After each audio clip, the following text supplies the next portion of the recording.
बिस्मिल्लाहिर्रहमानिर्रहीम। कैसे हैं भैया आप लोग? रटना नहीं है, समझना है। Reduced syllabus in text book board 9th biology chapter number 4 cells and tissues हम कर रहे थे।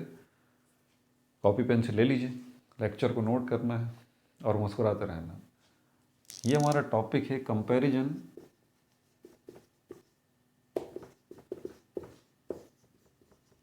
Between prokaryotic cell, prokaryotic cells and eukaryotic cells। Eukaryotic cells और प्रोकैरियोटिक सेल्स के दरमियान फ़र्क क्या है, ये है हमारा टॉपिक।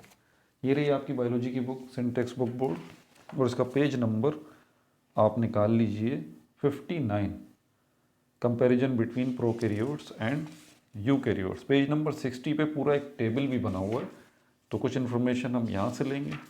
ये तो आसान सी इन्फॉर्मेशन है, इसको बाद में देखेंगे, लेकिन ज़रा इसका बुनियादी फ़र्क समझें कि ये है क्या।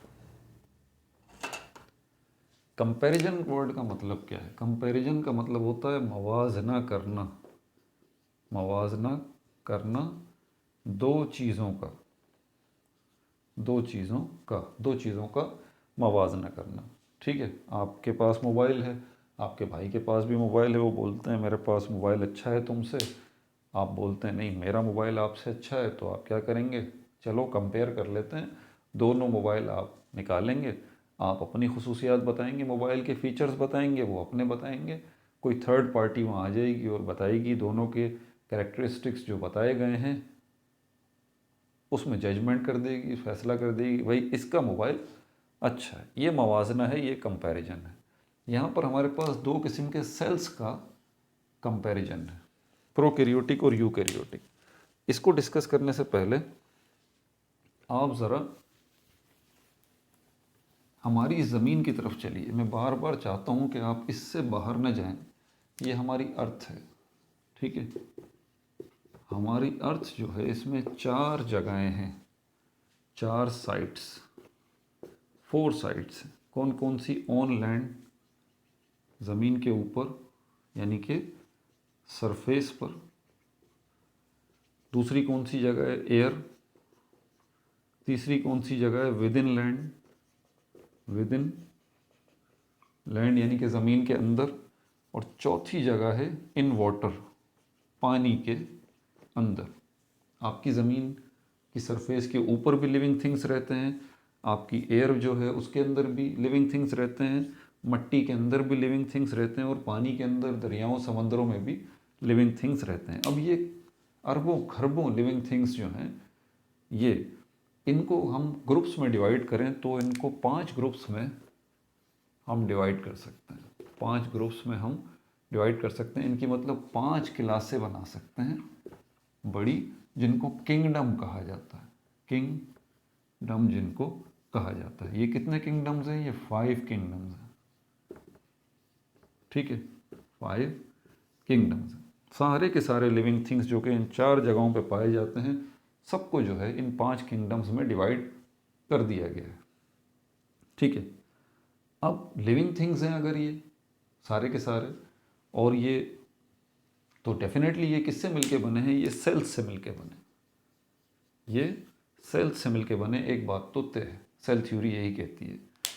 अब ये 5 किंगडम में जो लिविंग थिंग्स डिवाइड हुए हैं, इनमें 2 मेजर किंगडम्स जो हैं, एक किंगडम एनिमलिया जिसमें सारे एनिमल्स आते हैं, और किंगडम प्लांटी जिसमें सारे प्लांट्स आते हैं। तीसरी कैटेगरी जो एनिमल और प्लांट्स का मिक्सचर है उसको फंजाई कहा जाता है, किंगडम फंजाई। उसके बाद एक 2 किंगडम्स और आते हैं। वो 2 किंगडम्स जो हैं वो माइक्रो ऑर्गेनिज्म से रिलेटेड हैं, ऐसे ऑर्गेनिजम्स जिनको हम सिर्फ माइक्रोस्कोप के ज़रिए ही देख सकते हैं। उन 2 किंगडम्स के अंदर कौन कौन से आ जाते हैं? बैक्टीरिया आ जाता है, बैक्टीरिया, साइनोबैक्टीरिया जिसको ब्लू ग्रीन एल्गी भी कहा जाता है, ठीक है। प्रोटोजोआ, प्रोटोजोन्स, प्रोटोजोन्स जो है वो प्रोटोजोआ से ही निकला है। इसके अलावा फंजाई है, फंजाई माइक्रोस्कोपिक, ठीक है, मैक्रोस्कोपिक नहीं। फंजाई की 2 किस्में हैं हमारे पास, वो जो माइक्रोस्कोपिक हैं, ठीक है, सिर्फ माइक्रोस्कोप से नज़र आती हैं, दूसरी कैटेगरी फंजाई की वो है जिसको हम अपनी आँख से देख सकते हैं, माइक्रोस्कोप की नीड नहीं है। माइक्रोस्कोपिक फंजाई की बात कर रहा हूँ यहाँ पर। वो इसके अलावा एलजी जो है ये हमारे पास माइक्रोस्कोपिक भी है और मैक्रोस्कोपिक भी है। ये सब के सब जो है आखिर के दो किंगडम्स में आते हैं, जिनमें से एक किंगडम का नाम है किंगडम प्रोकैरियोटा। इस किंगडम प्रोकैरियोटा के अंदर जितने ऑर्गेनिजम्स हैं सब के सब प्रोकैरियोट्स हैं, सब के सब प्रोकैरियोट्स हैं। अब ये प्रोकैरियोट्स क्या हैं ये तो हम बाद में देखेंगे। एक बात तो पता चल गई कि 4 किंगडम्स में से सिर्फ एक किंगडम ऐसा है जिसके अंदर सब के सब प्रोकैरियोट्स हैं। ठीक है, बाकी 4 किंगडम्स जो हैं, बाकी के 4 किंगडम्स में से जितने भी हैं वो सब क्या हैं, वो यूकैरियोट्स हैं, वो यूकैरियोट्स हैं। समझ में आ गई बात? तो 4 किंगडम्स के अंदर यूकैरियोट्स हैं, एक किंगडम में प्रोकैरियोट्स हैं। वो क्या है मैं बता देता हूँ, वो दो ही हैं, बैक्टीरिया और साइनोबैक्टीरिया। ये दो ग्रुप्स के जो ऑर्गेनिजम्स हैं ये दोनों कहाँ जाते हैं, ये किंगडम प्रोकैरियोटा में जाते हैं। अब प्रोकैरियोट्स और यूकैरियोटिक सेल को समझने के लिए अब हम देखते हैं कि फ़र्क क्या है इसके अंदर। मेन चीज़ जो फ़र्क क्या है इसके अंदर, इसके लिए मैं आपको एग की मिसाल देता हूँ। एग, 2 एग्स ले लीजिए। ये 1 एग, ये सेकंड एग। बाज़ार से आप 2 एग लेके आ गए, ये फर्स्ट एग है, अंडा, ठीक है, और दूसरा अंडा ये आपने लाके अम्मी को दे दी। अम्मी किचन में गई, पहले अंडे को जब तोड़ा तो उसमें से क्या निकली, सफ़ेदी निकली, एक वाइट जिसको हम कहते हैं सफ़ेदी, और जर्दी निकली, और छिलका उसका था। ठीक है, उसका छिलका था। ये 3 चीज़ें थी। ये इस तरह का कुछ था। इसमें जो जर्दी थी वो ये रही, येलो कलर की। दूसरा अंडा जब अम्मी ने तोड़ा तो उसमें सफ़ेदी निकली, और जो जर्दी निकली वो ऐसी गोल नहीं थी।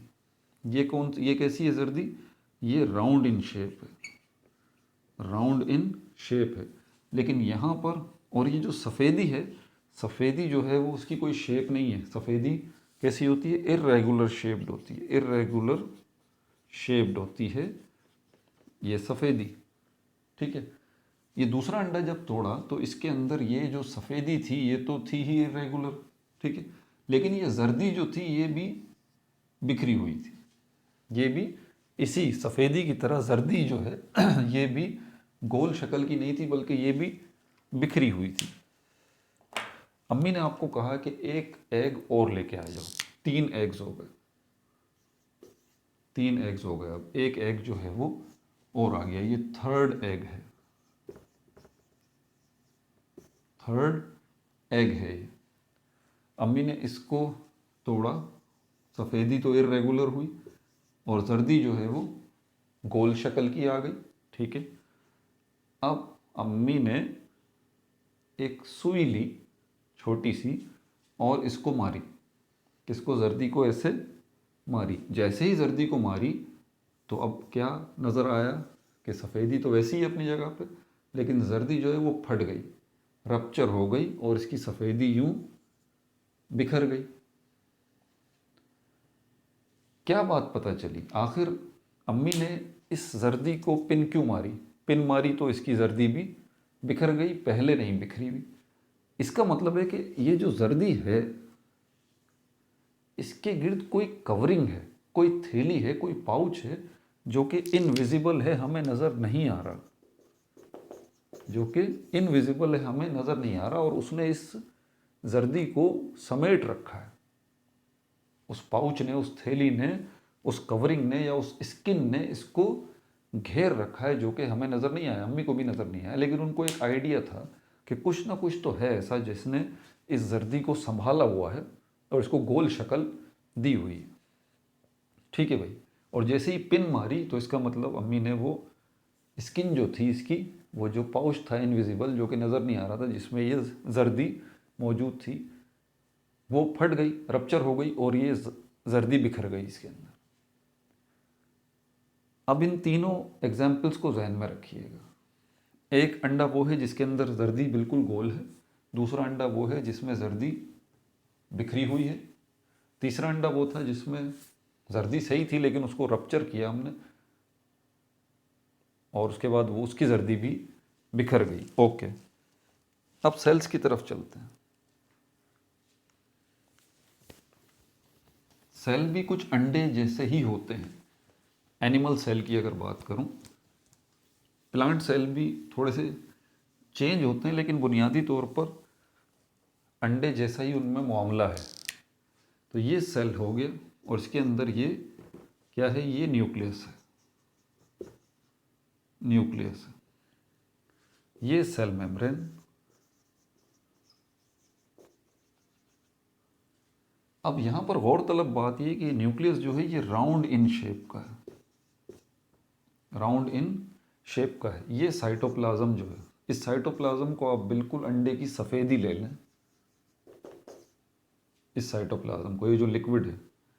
अच्छा, ये जो न्यूक्लियस है सेल का, ये भी लिक्विड ही है, किसकी तरह, जर्दी की तरह। आप अगर अंडे में एक बात देखें तो अंडा जो है वो, अंडे के अंदर सफ़ेदी भी लिक्विड है और जो जर्दी है वो भी लिक्विड है, लेकिन इन दो लिक्विड के अंदर थोड़ा सा फ़र्क है। ये जो सफ़ेदी है ये पतली है, लिक्विड तो है लेकिन इतना गाढ़ा लिक्विड नहीं है, इतना थिक लिक्विड नहीं है, इतना डेंस लिक्विड नहीं है ये सफ़ेदी जो है अंडे में। लेकिन ये न्यूक्लियस जो है, सॉरी, ये जो जर्दी है बीच में येलो कलर की, ये क्या है, ये थिक है, ये कंसंट्रेटेड है, ये गाढ़ी है। एग्जैक्टली यहाँ पर भी यही इशू है कि साइटोप्लाज्म जो है वो लेस डेंस होता है, जबकि ये न्यूक्लियस जो है ये भी लिक्विड है, ये ज़्यादा डेंस होता है, ज़्यादा थिक होता है, ज़्यादा गाढ़ा होता है। ठीक है भाई। अब ये जो न्यूक्लियस की गोल शक्ल है, इसके साथ भी वही मामला है जो अंडे की जर्दी के साथ। इस न्यूक्लियस के गिर्द भी कुछ है ऐसा जिसने इसको समेट के रखा हुआ है, होल्ड करके रखा हुआ है।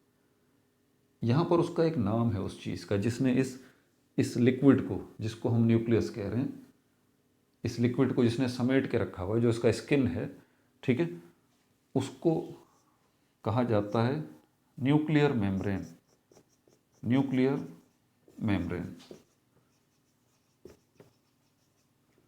इसको क्या कहा जाता है, न्यूक्लियर मेम्ब्रेन। आप इस न्यूक्लियस के ऊपर भी एक पिन मारें तो इसकी भी जो ये अंदर इसके अंदर ये जो एक्चुअल न्यूक्लियस जो है वो इसके अंदर है।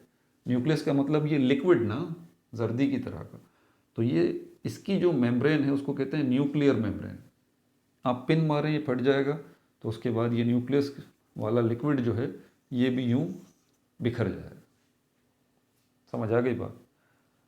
अब ये तो एक एनिमल सेल था, ये क्या था, ये एक एनिमल सेल था। प्लांट सेल के अंदर भी यही पोजीशन है न्यूक्लियस की।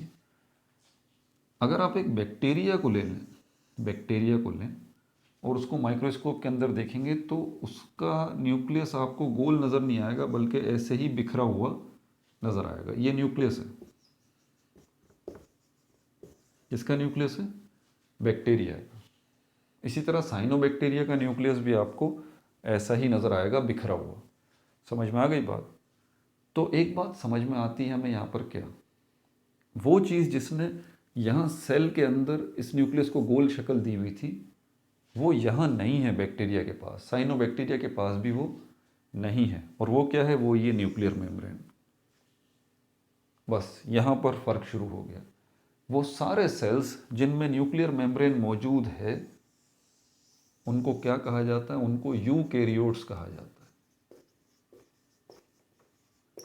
और ये चार के चार किंगडम प्रोकैरियोटा को छोड़ के इनमें जितने लिविंग थिंग्स हैं सब के सब यूकैरियोट्स कहलाते हैं, क्योंकि उन सब के सेल के अंदर न्यूक्लियस में न्यूक्लियर मेम्ब्रेन मौजूद है।